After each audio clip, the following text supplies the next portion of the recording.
नमस्कार दोस्तों, मैं Manish Jain, CEO and founder of सत्कार सॉफ्टवेयर सॉल्यूशन प्राइवेट लिमिटेड। आज का एपिसोड बहुत ही शानदार होने वाला है क्योंकि आज के एपिसोड में हम एक ऐसे बिजनेस के बारे में बात करने वाले हैं जो न सिर्फ इंडिया को ग्रीन बना रहे हैं बल्कि पूरी दुनिया भर में इंडियन प्लांट को एक्सपोर्ट करके पूरी दुनिया को वो ग्रीन बना रहे हैं। तो आज हमारे साथ है बालकृष्ण पानसरे जी, जो पानसरे नर्सरी के ओनर हैं और उन्होंने अपने नर्सरी के बिजनेस को इस तरह के एक्स्ट्रा लेवल पर लेकर के एक्सपोर्ट के जरिए, क्योंकि प्लांट एक्सपोर्ट करना नॉर्मल प्रोडक्ट को एक्सपोर्ट करने जैसा इजी नहीं होता। यहाँ पे packaging, survival, norms, conditions, compliances, सबका ध्यान रखना बहुत जरूरी है और ये सारी चीजें पानसरे नर्सरी किस तरह से कर रही है आज इनके पॉडकास्ट में जानेंगे। तो जो भी हमारे यूथ हैं, जो भी यहाँ पे फार्मर्स हैं, जितने भी लोग ये पॉडकास्ट देख रहे हैं जो प्लांट्स में इंटरेस्ट रखते हैं या एक्सपोर्ट का बिजनेस करना चाहते हैं, उनके लिए ये पॉडकास्ट बहुत इंपॉर्टेंट है। तो आप एंड तक जरूर देखिए क्योंकि आज हम जानने वाले हैं कि पानसरे नर्सरी कैसे एक लोकल नर्सरी से इंटरनेशनल सप्लायर बन गई है। तो आज हमारे साथ है बालकृष्ण पानसरे जी। पानसरे जी, आपका बहुत बहुत स्वागत है इस पॉडकास्ट में। और जैसा कि हम जानते हैं कि आज एक्सपोर्ट के बारे में आपसे बात करने वाले हैं, तो सबसे पहला मेरा सवाल आपसे यही रहेगा कि आखिर ये पॉडकास्ट, ये जो एक्सपोर्ट का बिजनेस है, ये आप कितनी कंट्रीज में एक्सपोर्ट करते हैं और नॉर्मली आपका पहला अभी कौन सा मेजर कंसाइनमेंट चल रहा है? अभी अपना गल्फ कंट्रीज में जा रहा है, जैसे कतार है, कुवैत है, दुबई है, सऊदी अरेबिया है और इसके साथ साथ यूएसए में भी जा रहा है। और उससे खुशी की और एक बड़ी बात है कि अपना यूरोप में कुछ अभी कोलैबोरेशंस हो रहे हैं कि जिसके कारण अपने उधर कुछ स्पेशल डिस्ट्रीब्यूटर्स रहेंगे, उधर एग्रीगेटर बोला जाता है, जो हमसे प्लांट्स लेके उधर पूरे यूरोप में सेल करते रहेंगे। तो इस ढंग से अपना करीबन 26 कंट्री में ये सब चीजें 26 कंट्रीज में आप एक्सपोर्ट कर रहे हैं? जी। मतलब और तो मतलब 26 कंट्री तो एक बड़ा काफी बड़ा एक्सपोर्ट का बिजनेस हो गया। हुआ था जो अभी 26 कंट्री में पहुंच गया। तो आखिर ये एक्सपोर्ट बिजनेस की शुरुआत पानसरे नर्सरी में कहां से हुई? वो लोकल नर्सरी से इंटरनेशनल बनने का वो टर्निंग पॉइंट क्या था? मैं जब मतलब 11th-12th में था तब गरवरे कॉलेज में पढ़ता था। तो गरवरे कॉलेज आने के लिए मेरे को गांव से जब आता था बस से, तो लेफ्ट साइड में इंपोर्ट एक्सपोर्ट बैंक आती थी। तो मैं पर्पसली लेफ्ट साइड में बैठता था इसलिए कि मेरे को बैंक दिखे। भले अंदर जाने नहीं मिलता था, बाहर से ही दिखता था बैंक दिख, दरवाजा दिख रहा है। तो दिखे तो मेरे अंदर में हलचल होती थी कि मैं कभी इस इंपोर्ट एक्सपोर्ट की बैंक में जाऊंगा क्या, उधर मेरा कुछ इंटरनेशनल काम होगा क्या। और पता नहीं, मतलब मेरा समझ नहीं कि अंदर से ही आग जलती रहती है। तो ये तो मतलब उस टाइम की क्या बोलते हैं, एक शरारत थी।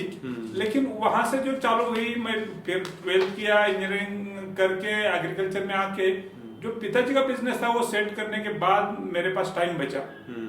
टाइम बचने पे अपने आप जो चीजें अंदर में इंटरनल माइंड प्रोग्राम किया हुआ था वो काम करने लग गया। कि मैं इंटरनेशनली कुछ करूँ। तो उसके लिए मैंने कुछ छोटे छोटे वर्कशॉप अटेंड करे थे।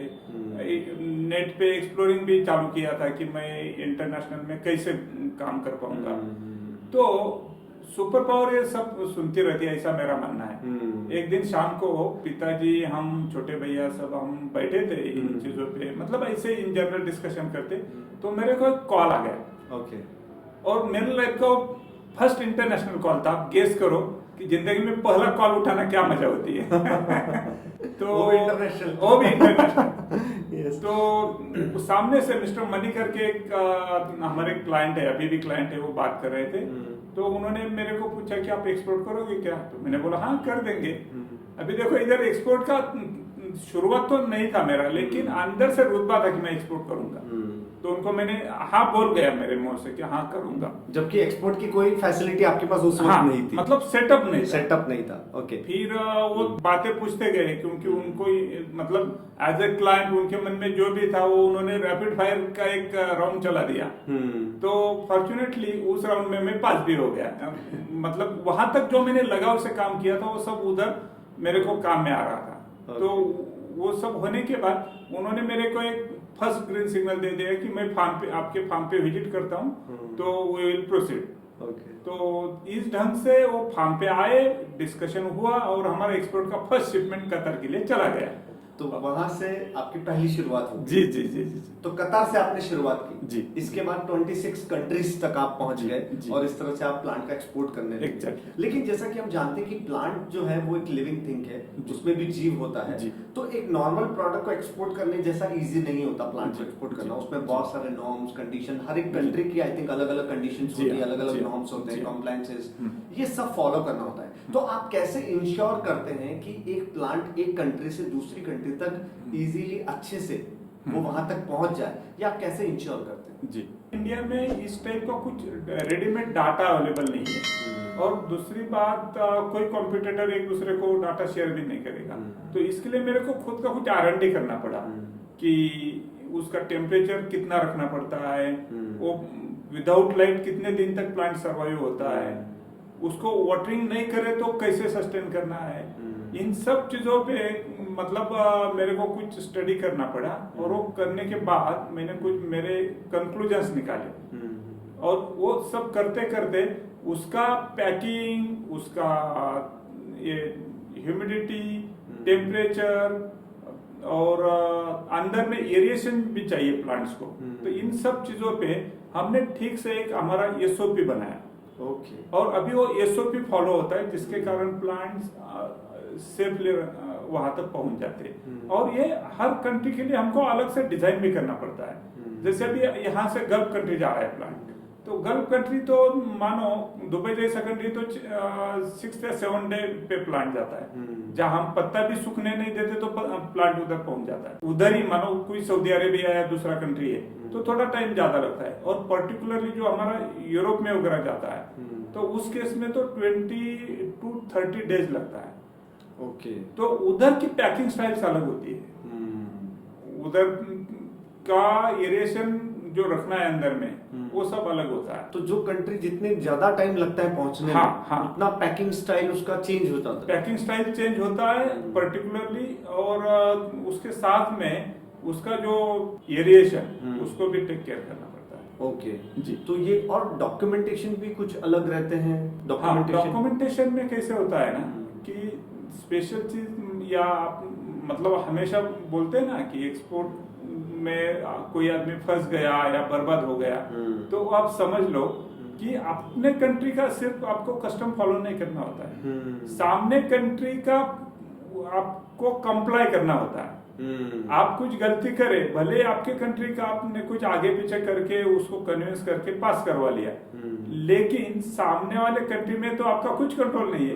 उधर जाके तो वो चीज वापस अटकनी है, और उधर अटकेगी तो आपको सब मतलब बर्बादी की तरफ लेके जाता है। क्योंकि एक्सपोर्ट का एक रूल है, आपकी कोई शिपमेंट मतलब रिजेक्ट होती है तो उसको डिस्ट्रॉय किया जाता है उस कंट्री में, और उधर डिस्ट्रॉय करने के चार्जेस भी आपको बेयर करने होते हैं। ओके। तो मानो किसी का कोई शिपमेंट USA में या यूरोप में, जहां डॉलर और यूरो में कैलकुलेशंस निकलने वाले, शिपमेंट डिस्ट्रॉय करनी पड़ती है, तो क्या माजरा बनेगा। मतलब वो प्लांट का तो कॉस्ट गया ही गया, वो जो डिस्ट्रॉय करने का कॉस्ट है वो भी एक्सपोर्टर को पे करना पड़ता है। हाँ, तो इस ढंग से मतलब हमको मैं बहुत मजे में बोलता हूँ कि ये उस कंट्री के साथ शादी करने जैसे होता है कि बिल्कुल एग्रीमेंट साइन करना है। एग्रीमेंट साइन मतलब उस कंट्री का जो है ना वो सब आपको स्ट्रिक्ट फॉलो करना है। Yes yes yes. जैसे हमारा अभी USA जो जाता है ना,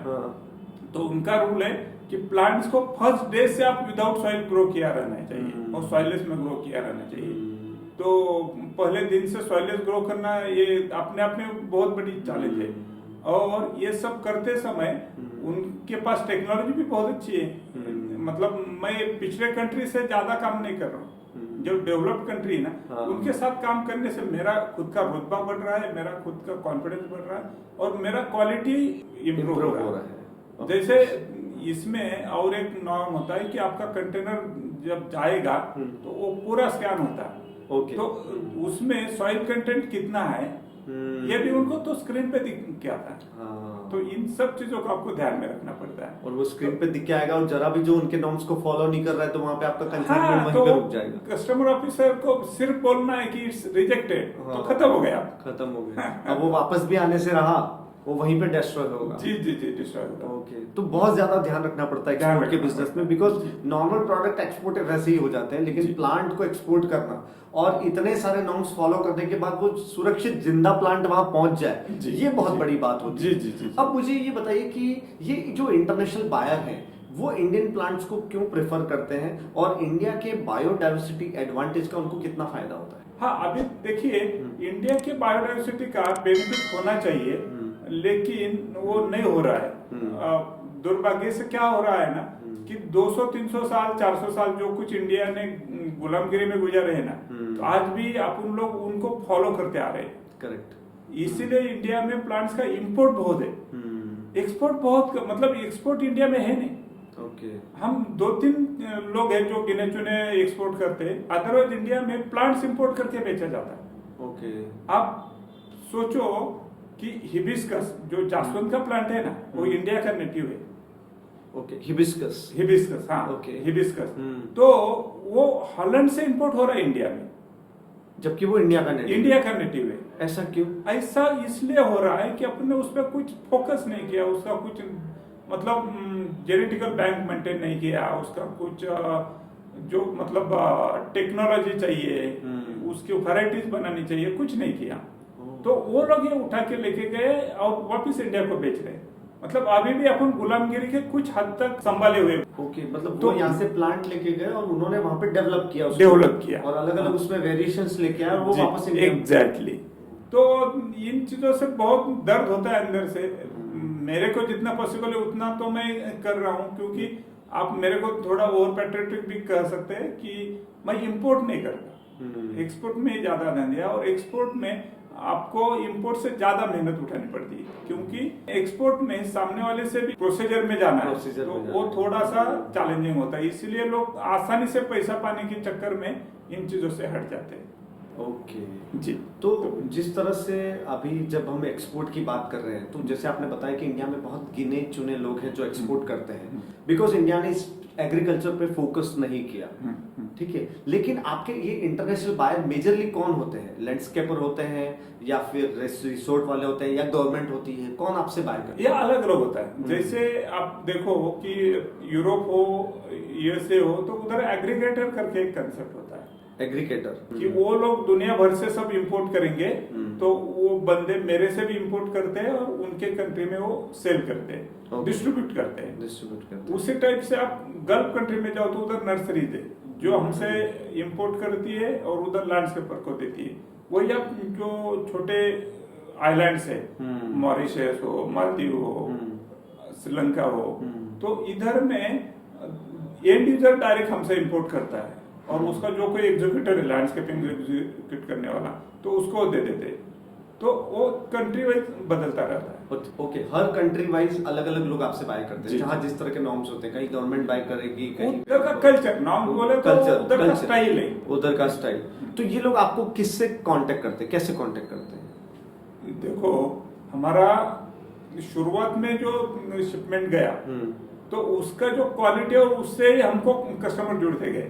ओके मतलब इंटरनेशनली भी माउथ पब्लिसिटी से भी हमको मिला, उसके बाद में मतलब जो हम कुछ शो अटेंड करे वहां से भी कस्टमर्स मिले, और वो चलता चलता चलता भी 26 कंट्री में फैल गया। ओके सर, जैसे कि आपने बताया कि पहला आपका कतार से शुरू हुआ एक्सपोर्ट का बिजनेस और मिस्टर मनी का कॉल आया, जो कहानी आपने बताई, तो जैसे उस वक्त आपके पास एक्सपोर्ट की बहुत ज्यादा सेटअप नहीं था, फिर भी आपने एक्सपोर्ट किया, तो उस समय आपने, मैं जानना चाहता हूँ कि क्या चैलेंजेस फेस किए, क्या डिफिकल्ट, और जाहिर सी बात है कि पहला एक्सपोर्ट है तो बहुत सारे चैलेंजेस आए। डेफिनेटली। तो आप उसके बारे में बताइए। देखो कैसे था ना कि मिस्टर मनी ने मेरे को फर्स्ट कॉल पे विजिट की बात तो करी।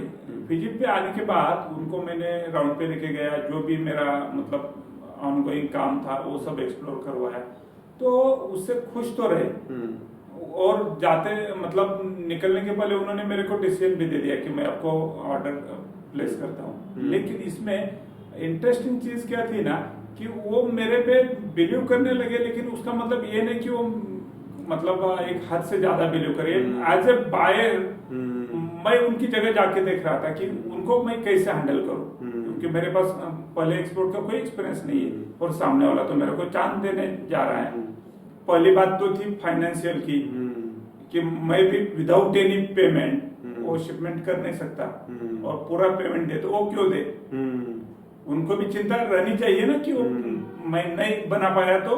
हाँ करेक्ट। हाँ, तो मैंने क्या किया, उनको सिंपल सा एक मतलब जो प्रपोजल था वो एकदम सिंप्लीफाई कर दिया कि देखो आपके प्लांट्स बनने के पहले सिर्फ आप 30% दे दो मेरे को ऑर्डर के साथ। ओके। और जब आपका शिपमेंट कंप्लीट होएगा बना के, तो आप एक इंस्पेक्शन विजिट करो, उसमें वो पास होने के बाद आप मेरे को और 30% दे दो। ओके। और जैसे ही आपका ये 60% आएगा तो मैं शिपिंग करने के लिए मूव कर दूंगा। तो शिपिंग करते समय उसमें एक डॉक्यूमेंट होता है बिल ऑफ लैडिंग करके, सी शिपमेंट के बारे में, मतलब जो जहाज से जाता है उसको हम सी शिपमेंट बोलते हैं। ओके। हाँ, तो वो करते समय बिल ऑफ लैडिंग बनने के पहले मतलब इसमें ये चेंज होता रहता है, ओनरशिप चेंज होते रहता है। प्लांट्स मेरे पास था, वो मैंने कंटेनर में लोड किया, कस्टम को क्लियरेंस में भेजा, कस्टम क्लियरेंस हुआ तो उधर कस्टम का ओनरशिप हो गया। ओके। जब वो शिप पे जाएगा तो शिपिंग लाइन का उस पे ओनरशिप बनेगा, तो उनका सील लगता है, और उधर में डॉक्यूमेंट बनता है बिल ऑफ लैडिंग डॉक्यूमेंट, जिसके नाम का होता है, उनको ही वो प्लांट्स मिलेगा, मतलब जो भी शिपमेंट है वो मिलेगा। तो अभी कस्टम क्लियरेंस होने के बाद वो डॉक्यूमेंट्स में उनको भेजा और बोला कि हाँ अभी देखो आपका कस्टम क्लियरेंस हो गया, मतलब मेरे से प्लांट चले गए, तो अभी आप बचा हुआ 40% दे दो। तो मेरे को अप्रूवल देना होता है, मतलब एक्सपोर्टर का अप्रूवल देना होता है कि आप बिल ऑफ लैडिंग इस नाम से बनाओ। ओके। तो फिर वो कंटेनर शिप पे जाने के बाद शिपिंग लाइन मेरे को पूछता है कि वो किस नाम से बनाना है, तब मैं वो नाम दे दूंगा। तो क्या हो गया, एक्सपोर्टर और इंपोर्टर दोनों को भी वो बैलेंस कंडीशन आ गया। तो इस ढंग से वो पेमेंट की एक बात बनी कि जिसमें उनको प्रेशर नहीं रहा, मेरे को भी प्रेशर। हाँ, कि उनको भी कॉन्फिडेंस रहा कि चलो पहले 30% ही गया है, तो उनको भी ट्रस्ट करना इजी हो गया। और आपने स्लैब अच्छा बना दिया 30 एंड 40% का। और दूसरा बात था कि फील्ड का मैनेजमेंट। तो अभी देखो, अभी तो मेरे पास सब सेटअप रेडी है, मतलब कोई ऑर्डर आता है तो मेरे मतलब जस्ट अप्रूवल पे वो एग्जीक्यूशन भी चालू हो जाता है। लेकिन जब शुरुआत थी तो हर चीज मेरे को गन पॉइंट पे करनी पड़ रही थी कि उधर टेम्परेचर कैसे मैनेज करूँ, ह्यूमिडिटी कैसे मैनेज करूँ, और प्लांट्स के साथ ये गल्फ कंट्री का शिपमेंट है ना, तो सॉइल से सॉइललेस करने के बाद बड़े बड़े प्लांट्स को भी मेरे को मतलब स्टेबल करना था।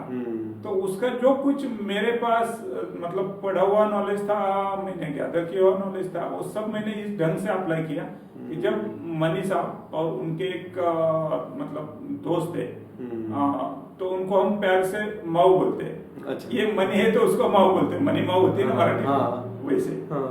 तो वो डॉक्टरेट करी है और वो गोवा एग्रीकल्चर यूनिवर्सिटी में प्रोफेसर है। तो दोनों आए विजिट करने को। अच्छा। तो जब राउंड कर रहे थे तो शुरुआत में तो मैं थोड़ा जरूर चिंतित था। चिंतित बोले तो अंदर से प्रेशर था कि मेरी आज एग्जाम है। हाँ, डेफिनेटली, क्योंकि पहला शिपमेंट है और उनसे अप्रूवल होने पे सब चीजें निर्भर। तो मैंने लाइन से उनको एक आइटम दिखाना चालू किया। तो फर्स्ट आइटम देखा, वो खुश हो गए, बढ़िया है। दूसरा दिखा, वाह बहुत बढ़िया है। तीसरा दिखाया, वाह नाइस। तो मेरा अपने आप वो प्रेशर रिलीज हो गया कि हर चीज उनको बहुत अच्छी लग रही है, मतलब बॉडी लैंग्वेज बता रहे थे उनके कि मैंने बहुत अच्छा कुछ किया। तो सब शिपमेंट का राउंड होने के बाद वो जो मऊ है वो हमको बोलती है कि मैं मतलब एग्रीकल्चर में इतने सालों से काम कर रही हूँ, लेकिन मेरे को ये समझा नहीं कि ये कैसे मैनेज किया आपने, क्योंकि उसका कुछ सेटअप तो आपके पास मेरे को दिख नहीं रहा। तो फिर मैंने उसको एक्सप्लेन किया कि देखो इस ढंग से हमने अलग से सिस्टम लगवाया, इधर से ये चीज किया, इधर से वो गन्नी का बोरा होता है ना, उस बोरे का क्या यूज किया। तो वो एकदम मतलब स्पॉन्टेनियसली बोल गई कि इतने सालों से मैं एग्रीकल्चर पढ़ा रही हूँ, लेकिन मैंने जिंदगी में कभी सोचा नहीं कि इस ढंग से भी कुछ हो सकता है। मतलब आपको सिंपल सी चीजों में बताऊं, कि ये इंडिया ने जैसे मंगल पे यान भेजा ना, हाँ। उस तरीके का काम था कि अब मेरे पास ना टेक्नोलॉजी था, ना मेरे पास वो मतलब इक्विपमेंट्स थे, इक्विपमेंट, लेकिन मेरे दिमाग से मैंने उसको इम्प्लीमेंट कराया था। तो उसके बाद में कि आप एक बार गो आओगे क्या, मैंने बोला क्यों, क्या हो गया? नहीं बोले मैं आपका एक उधर लेक्चर रखना चाहती हूँ। तो बाद में वो लेक्चर हुआ और उससे मतलब मैं ये समझ गया कि मैंने कुछ जरूर अच्छा किया है कि एक इतने सालों से प्रोफेसर है, उसको भी कुछ नई चीज दिख रही है इसमें। तो इस ढंग से मेरा वो शिपमेंट चला गया। और डेफिनेटली उनको ये चीज बहुत इम्प्रेस करी कि आखिर इतने दूर आपने प्लांट भेजा है तो ये कैसे इतना सेफ है, कैसे ये आपने कैसे मैनेज कर लिया। तो उनकी क्यूरियोसिटी भी एज अ प्रोफेसर बहुत सही थी और आपको उन्होंने बहुत ज्यादा नॉलेजेबल समझा। और जो आप हो, क्योंकि आपने जैसे बताया कि बचपन से जो एक दिमाग में था कि मैं इंटरनेशनल कब करूंगा, और उसके लिए आपने स्टडी किया है कि कैसे वो प्लांट एक कंट्री से दूसरी कंट्री सेफली पहुंचाए जा सकते हैं। तो जो भले आपके पास सेटअप नहीं था, लेकिन मैं मानता हूं कि एक सोर्स ऑफ नॉलेज आपके पास बचपन से था कि मुझे ये चीज करनी है, और वहां पर वो आपने बखूबी निभाया है। और जैसे कि आज कई सारे यूथ हैं जो जाना चाहते हैं एग्रीकल्चर में, एक्सपोर्ट करना चाहते हैं, इंडिया को वापस प्लांट के तौर पे उसको डेवलप करना चाहते हैं, तो उनको क्या ध्यान रखना चाहिए, क्या प्लानिंग करनी चाहिए एक्सपोर्ट के बिजनेस में आने के लिए? आपका क्या मैसेज रहेगा आज की यूथ जनरेशन? आज का जो यूथ है ना, उसके लिए बहुत बड़ा एक्सप्लोरिंग मार्केट है। जो एग्रीकल्चर को निगलेक्ट किया जा रहा है, तो वो मतलब आईना बदल के लोगों ने इसमें आना चाहिए। इसमें बहुत इंपॉर्टेंट आपको एक ऑब्जर्वेशन मैं बताता हूँ कि जैसे मेरा ये यूरोप में अभी जस्ट 10-15 दिन पहले था, मैं उधर एग्जीबिशन में, तो एक ऑब्जर्वेशन ऐसा है कि उधर में भी यंग जनरेशन इसमें से एग्जिट हो रही है। चाइना में भी वही हो रहा है। तो डेफिनेटली प्लांट्स की रिक्वायरमेंट तो अपनी अपनी जगह है, और उनके पास टेक्नोलॉजी है, लेकिन अभी नेक्स्ट जनरेशन नहीं है। तो अपनी जनरेशन यदि इसमें आती है तो उसको इसमें बहुत अच्छा काम करने का मौका है। तो मैं कहूंगा कि अपना यंग जनरेशन प्लांट एक्सपोर्ट में जरूर आना चाहिए। और ये बहुत बड़ा वास्ट फील्ड है कि यंग जनरेशन को क्यों आना चाहिए, और इसके ऊपर डेफिनेटली हम एक अलग पॉडकास्ट जरूर करूंगा मैं आपके साथ, जिसमें हम एग्रीकल्चर एज अ करियर पे बात करेंगे। तो डेफिनेटली उसके बारे में अभी मेरे दिमाग में आया कि अपन इस टॉपिक पे भी बात करेंगे। लेकिन आप एक वन लाइनर में बताइए कि जो इंटरनेशनल बायर है वो पानसरे नर्सरी जो आपकी है उसको क्यों चूज करें, ऐसा क्या यूएसपी है? देखो मनीष भाई, जब इंटरनेशनल में काम करना है तो आपको क्वालिटी, क्वांटिटी और सर्विस, इन तीनों चीजों पे उतना खरा उतरना होता है कि जो हम उतरे। और इसीलिए हर क्लाइंट हमसे मतलब 13-14 साल पहले जो जुड़ा है वो भी आज उसी ढंग से प्यार से चल रहा है। और उसके साथ में और एक रीजन है जो अपना इंडिया का कल्चर है। मतलब वो लोग शुरुआत में तो कस्टमर करके आते, लेकिन बाद में वो दोस्त ज्यादा और कस्टमर बाद में बनते हैं। तो दोस्ती भी आगे निभाती जाती है। रिलेशनशिप क्लाइंट के साथ जी। तो जिस तरह से आप निभाते हैं वो एक अपना यूएसपी है। Exactly. और इस रिलेशनशिप के बूते पे, और जैसे आपने अपना सेटअप अभी काफी बड़ा कर दिया है, 26 कंट्रीज तक आपका कारवा पहुंच चुका है। आगे का आपका क्या प्लानिंग है, कहाँ और कंट्रीज में आप डाइवर्सिफाई होने वाले हैं? कुछ और क्या आपकी प्लानिंग के बारे में थोड़ा बताएंगे? वर्ल्ड के बाहर तो कुछ नहीं है, जो भी करना है घर पे ही करना है। तो आई होप कि ये अभी यूरोप का जो चल रहा है वो एक्सपांड हो जाएगा। यूएसए में भी हम और कुछ एक्सपांड कर सकते हैं। तो इस ढंग से चल रहा है। और फॉर्चुनेटली मेरा बेटा मतलब 4th जनरेशन भी इसमें कॉन्करिंग के लिए रेडी है। ग्रेट। वो भी एग्रीकल्चर बिजनेस मैनेजमेंट करके इसी में ऑलरेडी वो इन्वॉल्व हो चुका है। मतलब प्राइमरीली। तो डेफिनेटली ये कुछ बड़े चीज हो जाएगी इसमें। ग्रेट। और हम दुआ करते हैं कि आपकी आने वाली जनरेशन भी उसको 26 से और ज्यादा कंट्रीज तक पहुंच पाए, और जितने ज्यादा हम प्लांट एक्सपोर्ट कर सकें तो इंडिया का नाम हम रोशन कर सकते हैं। थैंक यू बालकृष्ण जी, आज आपने एक्सपोर्ट के बारे में, प्लांट एक्सपोर्ट के बारे में बहुत अच्छी आपने इंफॉर्मेशन शेयर की, जो आने वाले यूथ को और जो भी लोग हमारे पॉडकास्ट व्यूअर्स देख रहे हैं उनको बहुत बेनिफिशियल होने वाला है। So thank you so much. बहुत धन्यवाद। और मैं ऑडियंस को यहाँ पे एक मैसेज देना चाहूंगा कि देखा आपने आज के पॉडकास्ट में किस तरह से एक प्लांट को एक्सपोर्ट करना कितना क्या क्या नॉर्म्स रहते हैं, क्या कंप्लायंसेस फॉलो करने पड़ते हैं, कंट्रीज में अलग कंट्रीज में कैसे अपन एक्सपोर्ट करते हैं, ये सारी चीजें हमने बालकृष्ण पानसारे सर से जानी है। अगर आप अपना एक्सपोर्ट का बिजनेस आगे बढ़ाना चाहते हैं या प्लांट के बिजनेस में आना चाहते हैं तो आप डेफिनेटली उनकी वेबसाइट में यहाँ पे मेंशन कर रहा हूं pansarenursery.in, आप यहाँ पर जाकर के जरूर विजिट कर सकते हैं और आप उनकी टीम के साथ कनेक्ट हो सकते हैं ताकि आपको प्लांट्स के बारे में, एक्सपोर्ट के बिजनेस के बारे में और ज्यादा नॉलेज और ज्यादा इंफॉर्मेशन आपको मिलेगी। और इसी के साथ अगर आपको ये वीडियो अच्छा लग रहा हो और आप जानते हैं अपने कांटेक्ट में किसी को जो प्लांट के बिजनेस को आगे बढ़ाना चाहते हैं या जो नर्सरी के बिजनेस में है, तो आप उन्हें हमारा ये वीडियो जरूर शेयर करें क्योंकि उनके बहुत काम का होने वाला है। तो इसी के साथ इस एपिसोड से विदा लेते हैं। आप हमें लाइक कीजिए, सब्सक्राइब कीजिए क्योंकि ज्यादा से ज्यादा इंफॉर्मेशन हम इस चैनल पर शेयर करते हैं। थैंक यू वेरी मच, फिर मिलेंगे अगले एपिसोड में।